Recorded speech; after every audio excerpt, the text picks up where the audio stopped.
Ladies and gentlemen, that's the big confirmation coming to us this evening that the Gulf conflict has now spread to the Indian Ocean region. In fact, the Middle East conflict has spread not just to the Indian Ocean region, but also nearer to India. An Iranian naval ship, IRS Dena, was sunk after a torpedo attack off the southern coast of Sri Lanka. The Americans have just confirmed they are the ones who did it. At least 101 people are missing and 78 are wounded, including 32 seriously. Dena was returning to Iran after participating in the Milan 2026 multinational naval exercise in Visakhapatnam. Essentially, it was in these waters on India's invitation. The Sri Lankan Navy says they got the distress call early in the morning and immediately launched search and rescue operations. But they haven't commented upon the cause of Dena's sinking. They, however, did say that when they reached, they found bodies floating. The Americans, though, have just confirmed that it is their torpedo that hit the Iranian ship, sinking it and killing almost everyone on board. Let's quickly listen into that. Okay, we'll try and get you what Pete Hegseth has said just a short while ago. And as soon as that's ready, please let me know so that we can put that on for our viewers. Sushant, Sareen, thank you very much. You're joining us on the broadcast, a senior fellow at the ORF. The Americans making it official now, telling the world in a press conference with videos that they are the ones who sunk the Iranian naval ship. I want to ask you whether this is a worrying escalation far away from the actual theater of conflict. Shreya, the theater of conflict has already been expanding. It's not just limited to Iran. It has spread throughout the Middle East. The Iranians are striking out at whichever country they think is an American ally. The Americans had already announced that they would be taking out all Iranian naval capabilities. And clearly, this was a ship which was outside. It had come for these exercises, but it was not in Indian waters. I don't think it was even in Sri Lankan waters. And it was on the high seas. The Americans were probably tracking it. They have taken it down. Now, this is war. This is the ugliness of war. This is the brutality of war. And yes, I think it's pretty clear that both sides will strike each other wherever they find an opportunity to strike them and hurt them. Sushant, terribly sorry to interrupt you here, but I think we can hear from Pete Hegseth now. Quickly listening to that soundbite, we'll come back to you. An American submarine sunk an Iranian warship that thought it was safe in international waters. Instead, it was sunk by a torpedo. Quiet death.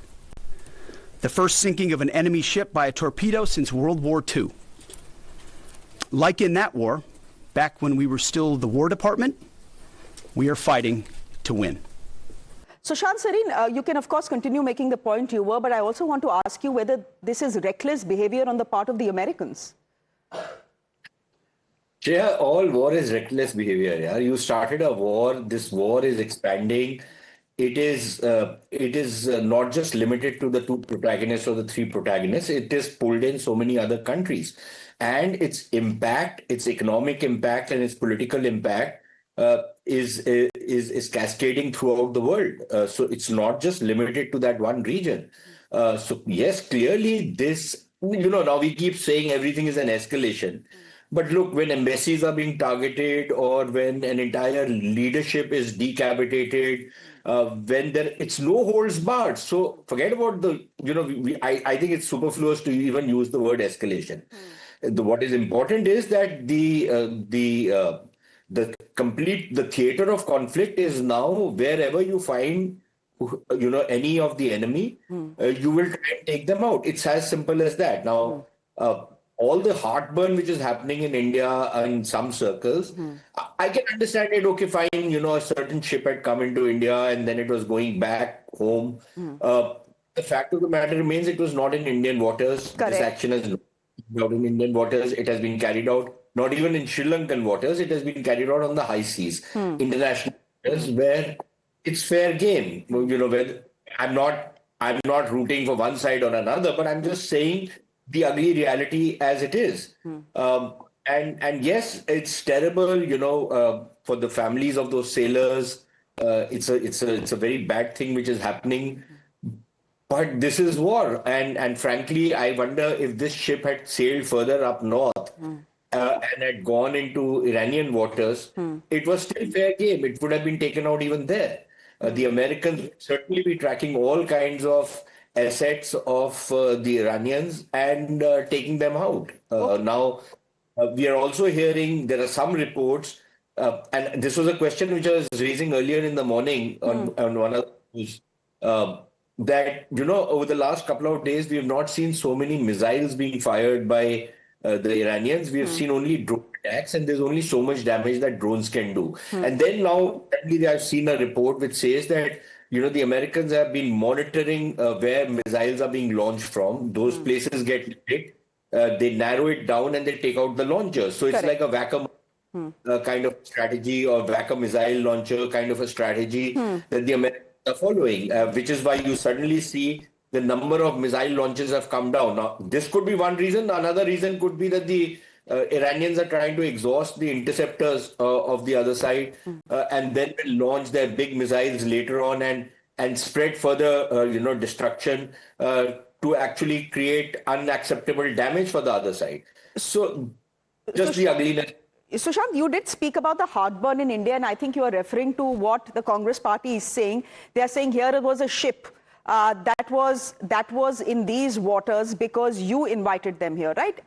Exercise Milan it's a multinational naval exercise, but we were the hosts this year, and it happens in Visakhapatnam. So you are the ones who invite the ship. It's going back home, and the Americans don't think twice before torpedoing it and possibly killing almost everyone on board. 101 people are missing. Some 78, I believe, have been rescued. Sushant, the question being asked is, and it may be rhetorical from an opposition party, that is this the sort of influence you have in your own backyard where you don't know what is happening? Is that fair criticism?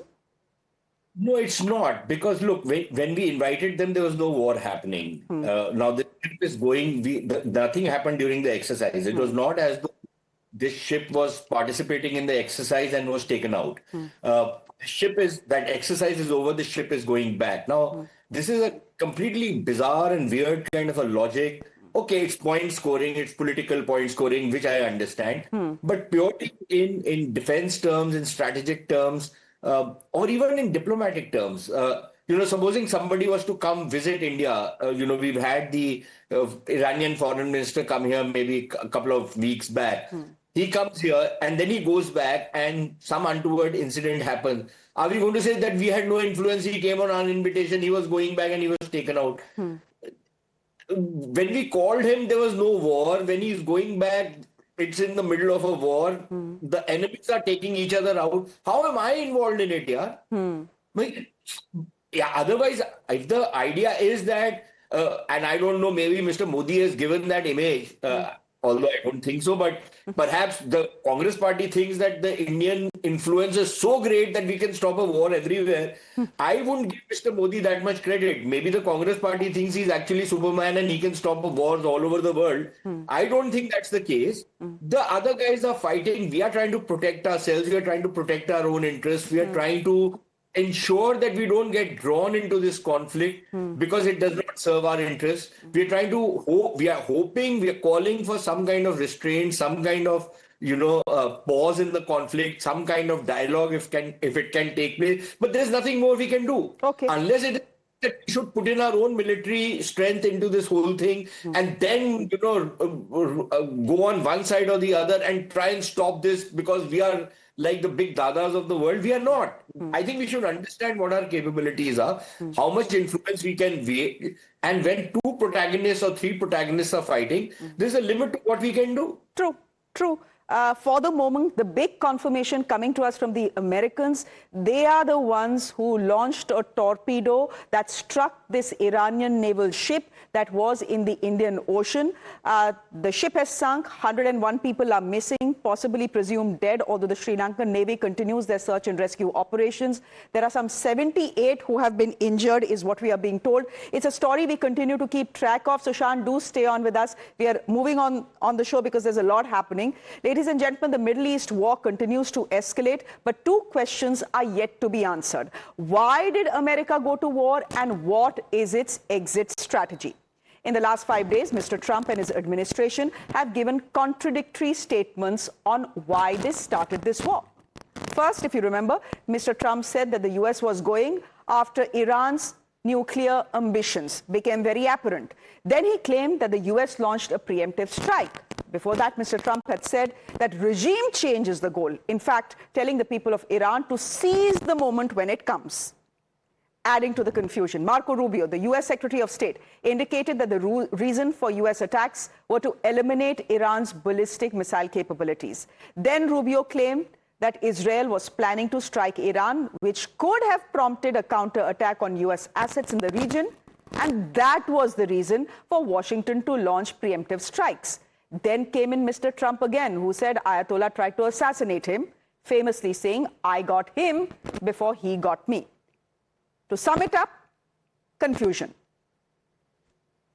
Now is the time to seize control of your destiny and to unleash the prosperous and glorious future that is close within your reach. This is not a so-called regime change war, but the regime sure did change, and the world is better off for it.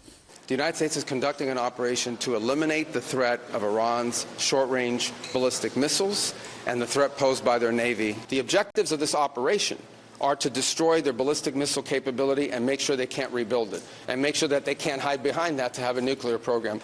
Our objectives are clear. First, we're destroying Iran's missile capabilities.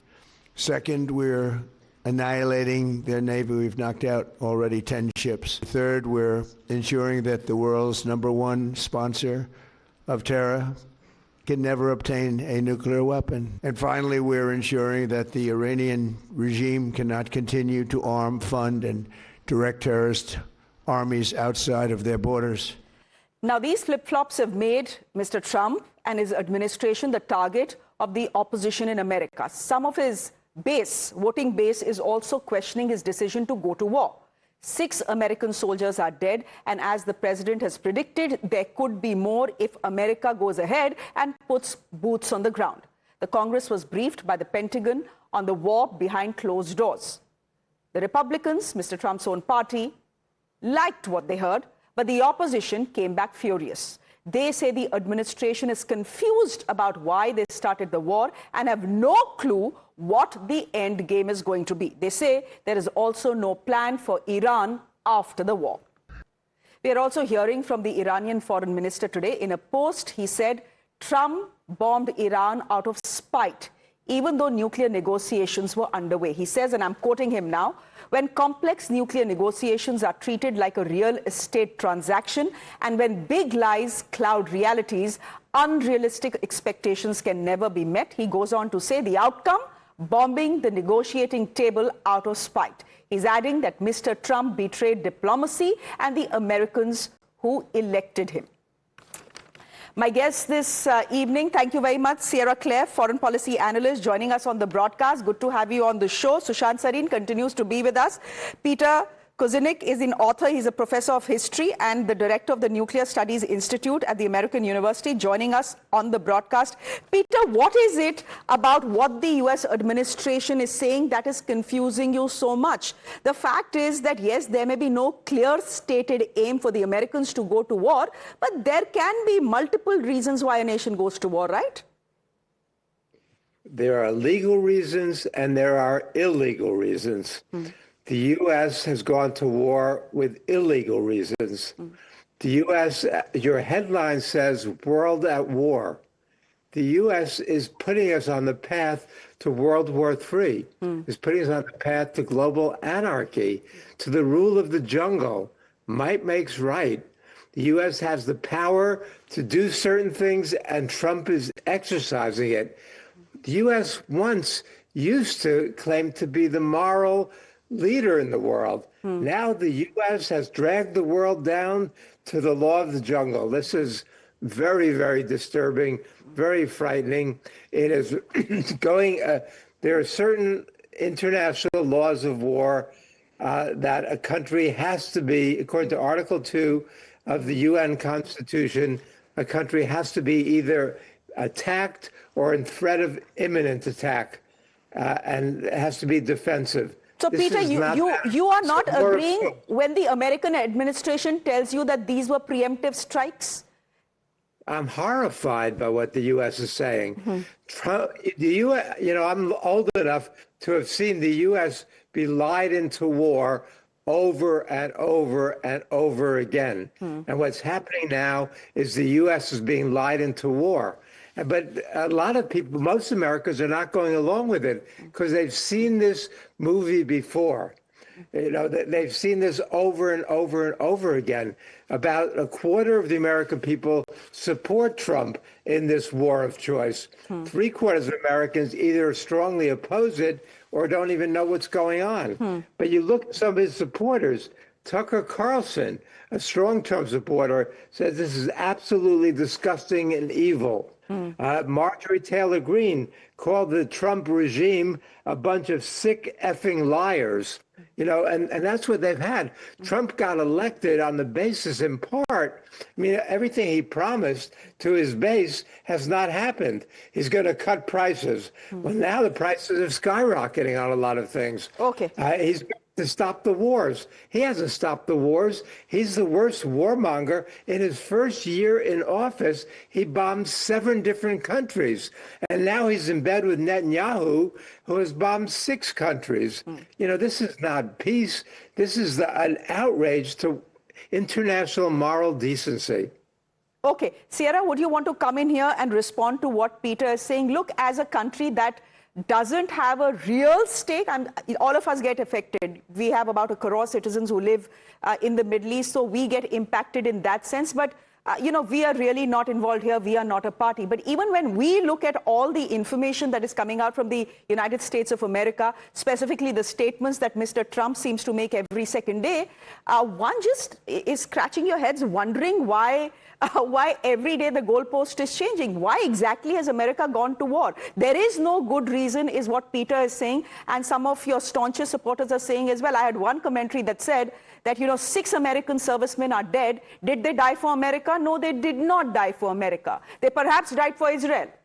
They died for Iran, maybe in some grander sense, but certainly not for America. Well, to answer the first part of your question, the videos that you just showed in the before we started this conversation, there really is a through line to them. And as you said, there are multiple reasons for this war. But if you look at all of the statements, this is about Iran's nuclear capabilities. And one of the things that we're hearing from the Democrats, which is just not true, is that Trump is lying about this. That's not the case. Trump has actually been very transparent with the American people. Instead of going for a WMDs in Iraq moment, he actually explained to the American people that no, there is not nuclear capability right now, but the Iranian regime is weak right now, weak enough that we can strike them in a limited manner without starting a 20-year-long war, and prevent them from growing their nuclear program, taking it underground, doing all of these things that are a threat to American national security. So, Sierra, this wasn't a preemptive strike then? Because the claim was this is a preemptive strike. Now you're telling me this is not a preemptive strike, which is why the confusion. Well, there was a ballistic missile program that was an imminent threat that was protecting a nuclear program, that we are doing that part of it as a preemptive strike so that they don't build a nuclear program. Okay. So there's 2 things going on there. The other part of what you're talking about with why are American service members dying? They're not dying for Israel. Tucker Carlson has been disproven on almost all of his claims. President Trump has made it very clear this was his decision. He even talked about that recently, where he said that Israel did not push him into this. So President Trump always takes his own decision. Yes, but why was that decision taken? There are at least, 5 claims that have now been made. Yes, Peter, I think you want to come in. Please go ahead. Sierra is saying there was a ballistic missile threat. what the U.S. said is that Iran will soon have intercontinental ballistic missiles that can strike the United States. The Defense Intelligence Agency very recently said that Iran is 10 years away from having a ballistic missile that can hit the United States, if they even had a program to do it, which they don't. We have to get away from these lies. This is simply a war of choice. And maybe Sierra's not old enough to have lived through this story over and over and over again. Okay. But the U.S. administration lies the American people into war, and most of the Americans are smart enough to know that this is happening again. And Trump is totally, he wants to show that he is the dominant figure in the world. He can bomb anybody. He can kidnap anybody. He can threaten anybody. He can pose tariffs on anybody, and hopefully, I'm hoping that he doesn't believe he can break the rest of the norms. The biggest norm is that nobody uses a nuclear weapon. Trump wants to show there are no constraints. When the New York Times interviewed him, he was asked what were the limits on his power and what he can do. He said, only my own morality and my own mind, not international law, not the U.S. Constitution, not global morality, his own sick thinking, and he feels like he's the dominant force in the world. Well, he's the mega alpha guy. Well, North Korea is calling him a gangster. North Korea is saying that the Americans are behaving like the mafia, like gangsters. So, Shant, I have 20 seconds on the show. Would you come in and tell me what you think of all this tutu meme that is going on in America over what the reason was that actually pushed America to launch the strikes? I don't think the administration has been entirely honest about what the reasons were.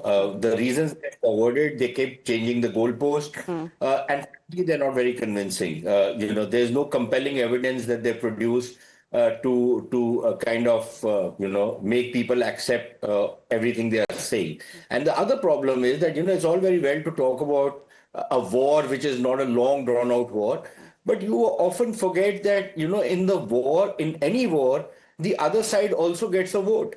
And it's not only you who will decide what the tempo of war is going to be, what the length of war is going to be, and how that war is going to be waged, who all it will be waged against. The other guy will also get to, make a choice on how that guy wants to fight. And the way the Iranians are fighting right now, I would imagine it had not entirely been factored in. If it had been, we'll find out. If it ends, I don't think anybody will be sad if this war ends within the next couple of days, but it doesn't look like it. Are they just improvising and making this up as they go along? That is sure what it is looking like. Sierra, we'll leave it there for the moment. Thank you very much. Peter, good to have you on the show. This was a short discussion, but thanks very much. And Sushant, always good to have you on the show. On that note, ladies and gentlemen, a quick break. There's much more on the other side. Do stay with us.